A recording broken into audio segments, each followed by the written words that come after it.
मैं बता दूं कि इस बार 2023 बोर्ड पेपर मंडल विज्ञान का जो पूर्णांक 70 नंबर का रहेगा और इसके बाद 3 घंटे आपको लिखने के लिए 15 मिनट पेपर पढ़ने के लिए रहेगा। इसी के साथ मैं पार्ट ए खंड क को आरंभ करने जा रहा हूँ। प्रश्न संख्या क का पहले का क वक्रता त्रिज्या का मात्रक होता है। प्रश्न संख्या पहले का ख है, एक पारदर्शी माध्य से दूसरे पारदर्शी माध्य में प्रवेश करने पर एक प्रकाश की किरण के लिए अपवर्तनांक कोण का मान आपतन कोण की तुलना में अधिक होता है यदि प्रकाश की किरण। फिर ग प्रश्न संख्या है, प्रतिरोध R के किसी तार के टुकड़े को 4 बराबर भागों में काटा जाता है। इन टुकड़ों को फिर समांतर क्रम में संयोजित करके यदि तुल्य प्रतिरोध R1 हो तो R1/R अनुपात का मान क्या होगा। घ वैद्युत धारा का मापक क्या है। वैद्युत धारा का मापन क्या है।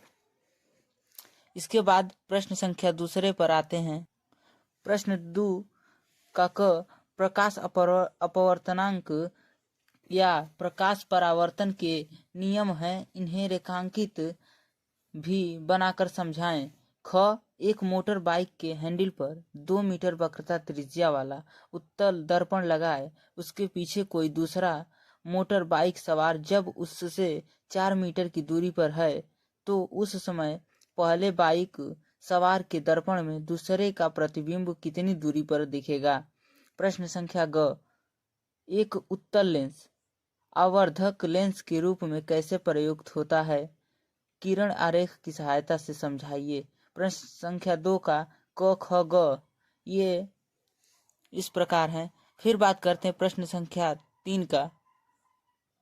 3 का क 3 प्रतिरोधक जिनकी प्रतिरोधकता 2 ओम, 3 ओम एवं 6 ओम है, इनका किस क्रम में संयोजन किया जाए कि इनका परिणामी प्रतिरोधक का मान हो जाए। या इसी में एक प्रश्न दिया गया है, एक विद्युत चालक का प्रतिरोधक या प्रतिरोध किन कारणों पर निर्भर करता है, समझाइए।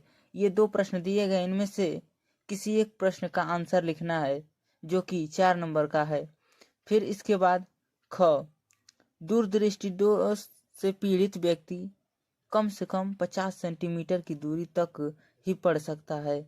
उससे सही दृष्टि के लिए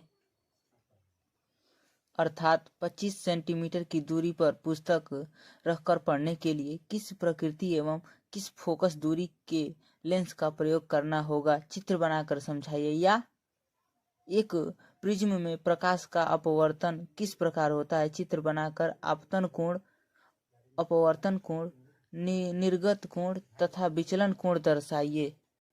इस ख प्रश्न 3 का ख में 2 प्रश्न दिए गए हैं जो कि इनमें से किसी एक को हल करना है। प्रश्न संख्या 4 को अब आइए देखते हैं। प्रश्न संख्या 4, निम्नलिखित विद्युत परिपथ में R1 बराबर 10 ओम, R2 बराबर R3 बराबर 20 ओम तथा R4 बराबर R5 बराबर R6 बराबर 30 ओम है, तब चित्र के दिए गए परिपथ को 12 वोल्ट की बैटरी से संयोजित किया जाता है। गणना करके बताइए कि परिपथ का कुल प्रतिरोध कितना है तथा बैटरी से कितनी विद्युत धारा प्रवाहित हो सकती है। या विद्युत मोटर का कार्यकारी सिद्धांत क्या है, नामांकित चित्र की सहायता से इसकी कार्यविधि को समझिए। इसमें 2 प्रश्न दिए गए हैं जो कि आपको केवल एक ही प्रश्न का आंसर देना है। फिर इसके बाद खंड ख की बात करते हैं, पार्ट बी। 5वां प्रश्न संख्या का क धावन सोडा का रासायनिक सूत्र क्या है। ख 1 बिलियन नीले लिटमस पेपर को लाल कर देता है, इसका पीएच मान क्या होगा।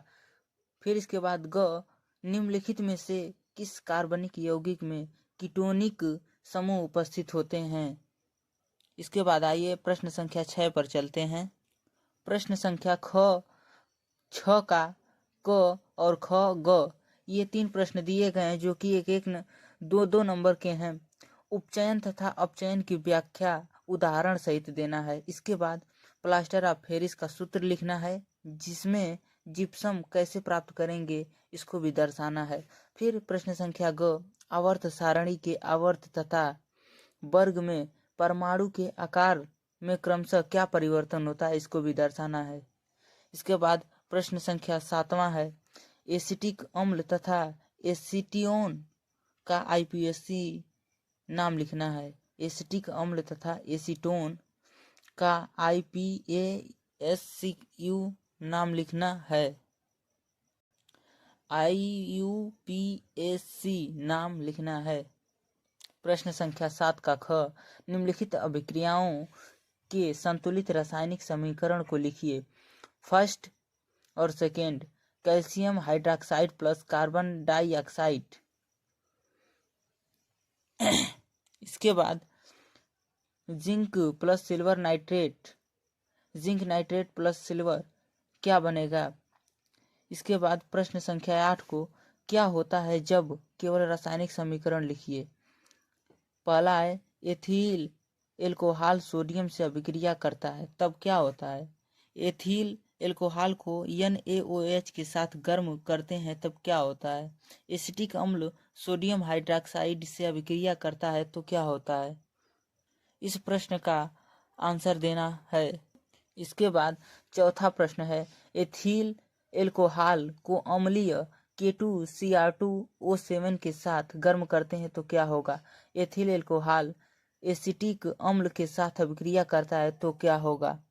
या अथवा निम्नलिखित पर संक्षिप्त टिप्पणी लिखिए, जो कि 3 + 2 + 2 यानी कि 7 नंबर का ये प्रश्न है।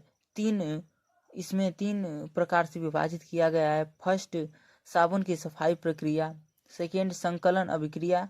थर्ड, संक्षारण। इन दोनों प्रश्नों में से प्रश्न संख्या 7 का मान लीजिए वो क था, इसके बाद ये ख, इन दोनों में से किसी एक को हल करना है। इसके बाद खंड ग पाठ सी 9 प्रश्न का क, निम्न में से कौन ऊर्जा का सिक्का या मुद्रा के रूप में माना जाता है। प्रश्न ख, निम्न में से कौन सा एक केवल जंतुओं में पाया जाता है। ग, मेंडल ने अपना प्रयोग निम्न में से किस पौधे पर किया था। घ, निम्नलिखित में से कौन सी एक परत पराबैंगनी किरण को पृथ्वी पर आने से रोकती है। इसके बाद प्रश्न संख्या 10 क, खाद्य श्रृंखला से आप क्या समझते हैं, स्पष्ट कीजिए। प्रश्न ख है, जनन स्वास्थ्य पर एक टिप्पणी लिखिए। ग, परागकोश का एक नामांकित चित्र बनाइए। इसके बाद प्रश्न संख्या 11 की तरफ चलते हैं। हमारा 11 का क, पुनरुद्भवन, पुनर्जनन व मुकुलन में क्या अंतर है। पुनरुद्भवन, पुनर्जनन व मुकुलन में क्या अंतर है। या अथवा मानव लिंग निर्धारण प्रक्रिया का वर्णन करना है। इन दोनों प्रश्नों में से किसी एक प्रश्न का आंसर लिखना है। फिर इसके बाद प्रश्न संख्या ख, परिवार नियोजन की विधियों का उल्लेख कीजिए। या मानव के आहार नाल का एक नामांकित चित्र बनाइए। जो कि प्रश्न संख्या ख का 2 प्रश्न दिया गया है, इनमें से किसी एक प्रश्न को हल करना है। इसके बाद प्रश्न संख्या 12वें पर चलते हैं। प्रश्न संख्या 12 है, उत्सर्जन को परिभाषित करते हुए एक वृक्काणु की संरचना का वर्णन कीजिए। या मेंडल के वंशागति नियमों की व्याख्या कीजिए। इन दोनों प्रश्नों में से किसी एक प्रश्न का आंसर लिखना है, जो कि 7 नंबर का है। इसी के साथ हमारा ये टॉपिक समाप्त होता हुआ। जय हिंद। अगर आपको वीडियो अच्छे लगे तो प्लीज़ सब्सक्राइब एंड वीडियो को लाइक करना ना भूलें।